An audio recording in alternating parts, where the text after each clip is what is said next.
ان کو پتہ ہے کوئی رکاوٹ نہیں ہے.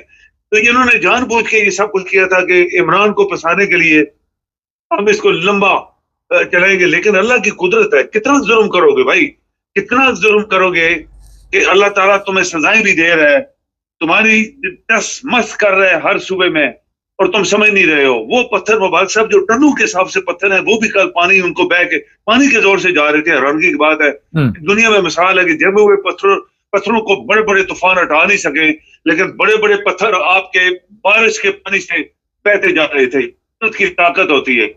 تو یہ صرف عمران کے خلاف ایک کیس بنایا گیا تھا, جس طرح اور جھوٹے بنائے, گڑیاں کھا گیا, فلان بیچ گیا, تم پاکستان کھا گئے ہو, تمہارے خلاف تو کوئی کیس نہیں بنا آج تک. جو بنے تھے اپنی خود کی مرضی سے تم لوگوں نے اپروو کر کے جان چھڑا لی ہے. تو عمران کو کب تک رکھو گے اندر؟ قوم تو مردہ ہے, کوئی شک نہیں ہے, لیکن اللہ تعالیٰ کی طاقت سے اس کے وکیل لڑ رہے ہیں دیانتداری کے ساتھ.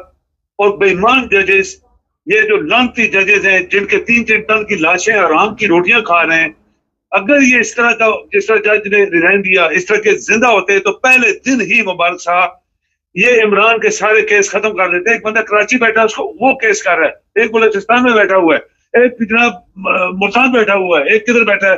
عمران پنڈی میں تھا, کیس پنڈی میں ہوا. تو یہ جج اگر جانبدار ہوتا تو کہتا سارے کیس میرے پاس لے کے, اور ان بندوقوں میں لے کے جنہوں نے اس کے خلاف FIR درج کرائی ہے, تو یہ مارے جاتے نا. یہ انہی چوروں نے اپنے آرام خوری کو اور آگے بڑھانے کے لیے سب کچھ کیا.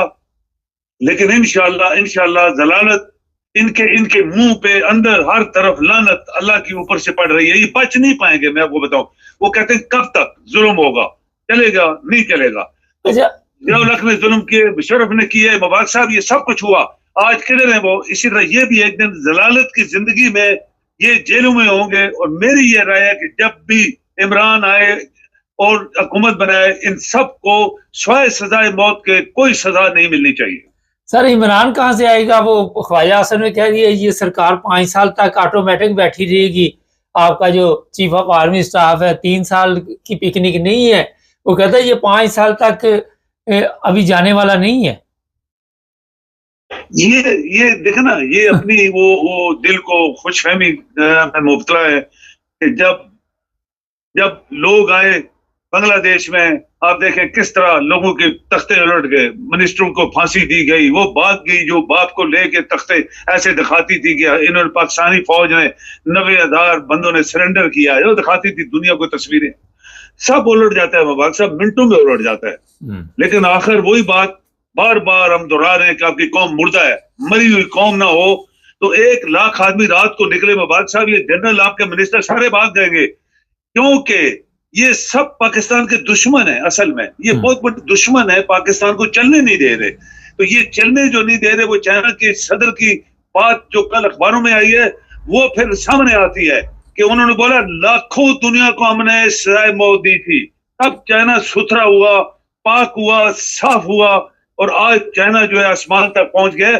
ویسے نہیں ہوا, ویسے نہ ہوتا مبارک صاحب. جی اچھا سر, مریم کا دورہ تھا جاپان کا, کوئی ضروری تھا دورہ آج کے حالات میں؟ یہ دیکھیں, یہ جیلی لوگوں کو انہوں نے اپنی پوسٹوں پہ بٹھایا ہوا ہے. یہ کس قابل تھی جو میٹرک میں 3rd ڈویژن, FA میں 3rd ڈویژن, اس کو کالج والے داخلے نہیں دے رہے تھے. یہ میڈیکل کالج میں یہ چیف منسٹر تھا یا وزیر اعظم تھا, تو انہوں نے پرنسپل نے بولا یا چانسلر نے, میں اس کو نہیں داخلہ دیتا کیونکہ یہ نالائق لڑکی ہے, تو اس کو چیف منسٹر بنایا. آپ یہ دیکھیں کہ وہ نقوی ہے, اس نقوی کو چیف منسٹر بنایا. کس نے بنایا آپ کو پتا ہے؟ یہ چیف آف آرمی سٹاف نے بنوایا, اس کا رشتہ دار ہے اس کی بیوی کا.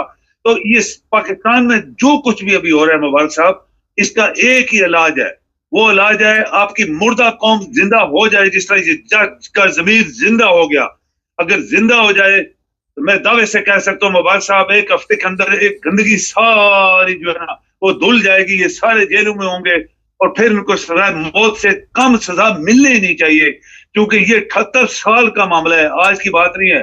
اس ملک کو لوٹا گیا, اس ملک کے دین کو لوٹا گیا, اسلام کو لوٹا گیا. اللہ تعالیٰ کے گھر میں سجدے نہیں کرنے دے رہے یہ آرام خور نامی لوگ جو ہے. تو جب اس طرح کے حالات پیدا ہوتے ہیں پھر انقلاب آتا ہے. انقلاب آتا ہے جب دلوں میں آتا ہے.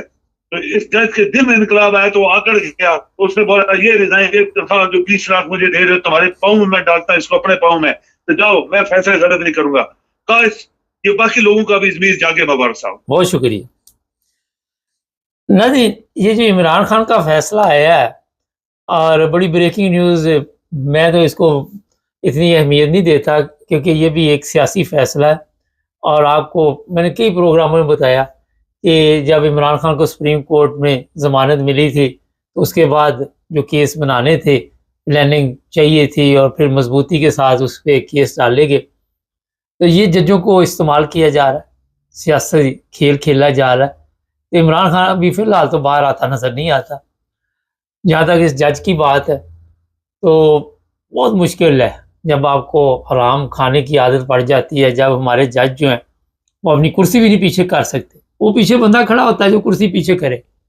اور یہاں پہ انگلینڈ جرمنی انڈر گراؤنڈ پہ چیف جسٹس جا رہا ہے, حساب لگائیں اپنا بیگ اٹھا کے.